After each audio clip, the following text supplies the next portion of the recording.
नमस्कार मंडळी, कसे आहात? मस्त ना? मस्त असायलाच पाहिजे. आज आपण लसणापासून ना एक रेसिपी बनवणार आहोत. तर हे लसणाची रेसिपी अशी आहे की आपण भाजीबरोबर भाकरीबरोबर खाऊ शकतो आणि बरोबर तोंडी पण लावू शकतो. तर जेवणाबरोबर तोंडी लावण्यासाठी अशी आपण रेसिपी बनवणार आहोत. तर आता आपण पाहूया रेसिपी कशी बनवायची ते. लसूण असा हलका हलका टेचून घ्यायचा. हे बघा, असा थोडं असा फुटला पाहिजे. पूर्ण बारीक नाही करायचा. हलकासा असं त्या पाकळ्या टेचून घ्यायच्या. तर मी ते 4-5 लसणाच्या म्हणजे ते कांदे घेतलेले आहेत, कांड्या. तर त्याच्या एवढ्या पाकळ्या निघाल्या. आणि हा गावठी लसूण आहे.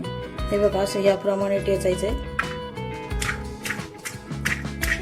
वरच्यावर चेचायचं, जास्त बारीक करायचं नाही. मिक्सरला वगैरे बारीक करायचं नाहीये.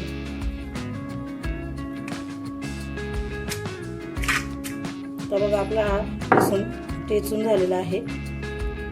गॅसवरती मी भांडं तापायला ठेवलेलं आहे. त्याच्यामध्ये आता तेल टाकून घ्यायचं 1-2 चमचे. तेल चांगलं तापलं ना की 1 चमचा मिरची पावडर टाकायची.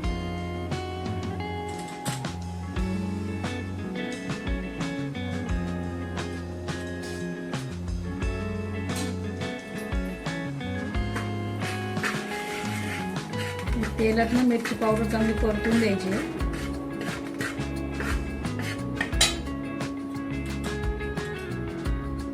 अर्धा चमचा हळद टाकायची आणि हा लसूण टाकायचं मग याच्यामध्ये तेलामध्ये.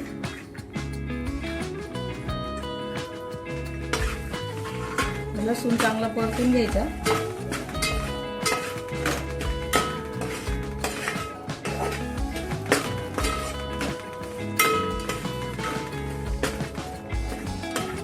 आणि लसूण शरीरासाठी खूप चांगला आहे.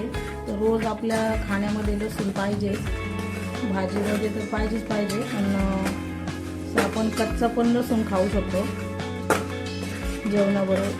जसं आपण कच्चा कांदा खातो जेवणाबरोबर, जसं जेवणात आपण कांदा घेतो ना तोंडी लावायला, तसं लसूण पण घेऊ शकता.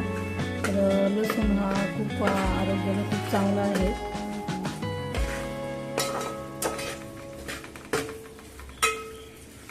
लसणाचे खूप फायदे आहे शरीरासाठी. तर जरूर तुम्ही ही रेसिपी करून बघा आणि आवडली तर नक्कीच लाईक, शेअर आणि सबस्क्राईब करा. तर आता बघा, याच्यामध्ये ना चवीप्रमाणे मीठ टाकायचं आहे. तर अर्धा चमचा मीठ टाकते.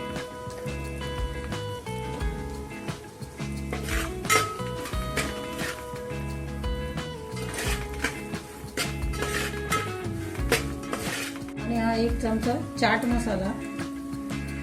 तर चटपटीत असा आपला लसूण मसाला तयार आहे तोंडी लावण्यासाठी. चाट मसाला टाकला तर खूप छान चव येते. अजून नक्कीच तुम्ही रेसिपी ट्राय करा.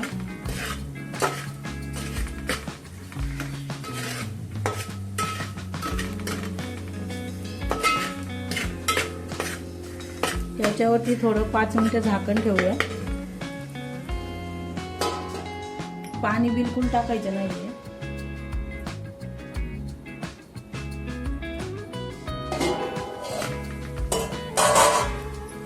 तर बघा, 5 मिनिटं झालेली आहे आणि आपली रेसिपी तयार झालेली आहे.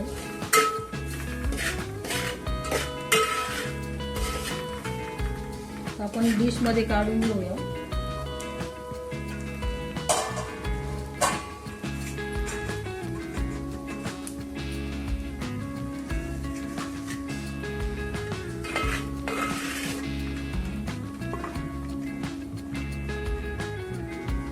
असा आपला लसूण मसाला रेसिपी तयार झालेली आहे.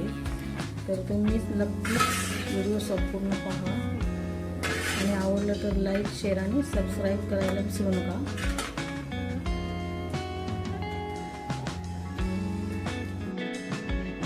हे बघा, हे असं सोलायचं. तर हे बघा, आता आपण हे टेचून घेतल्यामुळे पटकन ती लसणाची पाकळी ना बाहेर येते. हे बघा, आणि व्यवस्थित वाफेवरती शिजलेली आहे. एकदम सोपी रेसिपी आहे, 5 मिनिटात तयार होणारी. तर तुम्हाला ही रेसिपी कशी वाटली नक्कीच कमेंट करून सांगा. आणि व्हिडिओ पूर्ण पाहिल्याबद्दल धन्यवाद.